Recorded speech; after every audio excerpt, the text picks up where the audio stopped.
आम्ही इथे जेव्हा संध्याकाळी 7:30 वाजता आलो तेव्हा परिषदेचे स्थानिक समन्वयक प्राध्यापक संदीप चव्हाण यांची जी लगबग सुरू होती त्यावरून परिषद अत्यंत यशस्वी होईल असंच तेव्हा आम्हाला वाटलं होतं। संदीप चव्हाण हे अगदी शिवाजी महाविद्यालयाला 13 जुलैला जी पहिली सभा झाली होती त्यामध्येच त्यांनी ही परिषद यशस्वी होण्याचं एक प्रकारचं अभिवचन आम्हाला दिलं होतं आणि मला असं वाटतं की गेल्या 3 दिवसात जो आम्ही अनुभव घेतला त्यावर त्यांनी ते सिद्ध देखील केलेलं आहे। सर्वप्रथम मी डॉक्टर चव्हाण यांचं अभिनंदन करतो की त्यांनी केवळ ही परिषद यशस्वी केली नाही तर यामधील प्रत्येक सत्र त्या सत्रामधील सहभाग हा अत्यंत उत्कृष्टरित्या इथे पूर्ण केलेला आहे। एखादं अधिवेशन घेणं ही काही सोपी गोष्ट नसते, ती परिषदेच्या सदस्यांना देखील माहिती आहे आणि आयोजकांना देखील माहिती आहे, पण परिषदेचे सदस्य आणि ते देखील समन्वय यामध्ये जो सहयोग असतो, जो संवाद त्यांच्यामध्ये उत्तम प्रकारे होतो, त्यातून कोणतीही परिषद ही यशस्वी होत असते।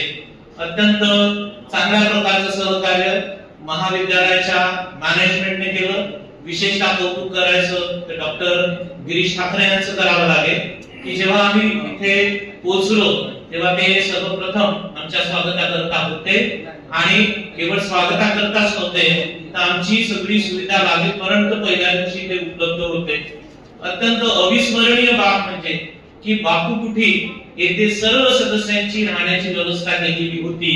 ही अत्यंत या परिषदेची अविस्मरणीय बाब ठरलेली आहे। अतिथी देवो भव या प्रमाणे तर त्यांनी स्वागत केलंच, पण विदर्भाचं खानपान हे अत्यंत प्रसिद्ध आहे आणि विदर्भाचा पाहुणचार देखील खूप प्रसिद्ध आहे। ती पाहुणचाराची देखील त्यांनी वैदर्भीय संस्कृतीप्रमाणे केला। अगदी सुरुवातीपासून तर आता शेवटाला आपण आहोत, समारोपीय याच्यामध्ये भोजनाचा आस्वाद आपण घेणारच आहोत, तर ती देखील बाजू त्यांनी अतिशय चांगल्या प्रकारे सांभाळली। परिषदेच्या वतीने वेगवेगळी सत्र ही आयोजित केली जात असतात। या सत्रांमध्ये माझ्या सर्व सहकाऱ्यांनी उत्तम प्रकारे सहभाग घेतला। आपलं जे लेखन कौशल्य आहे आणि सादरीकरण आहे ते उत्तम प्रकारे सर्वांनी सादर इथे केलेलं आहे आणि त्याबद्दल मी माझ्या सर्व सहकाऱ्यांचे देखील अभिनंदन करतो। उत्तम प्रकारची भाषणं इथे झाली। याच्यामध्ये डॉक्टर पिस्कुलकर सर यांनी विशेषतः प्रिन्सिपल ऑफ इकॉनॉमिक्स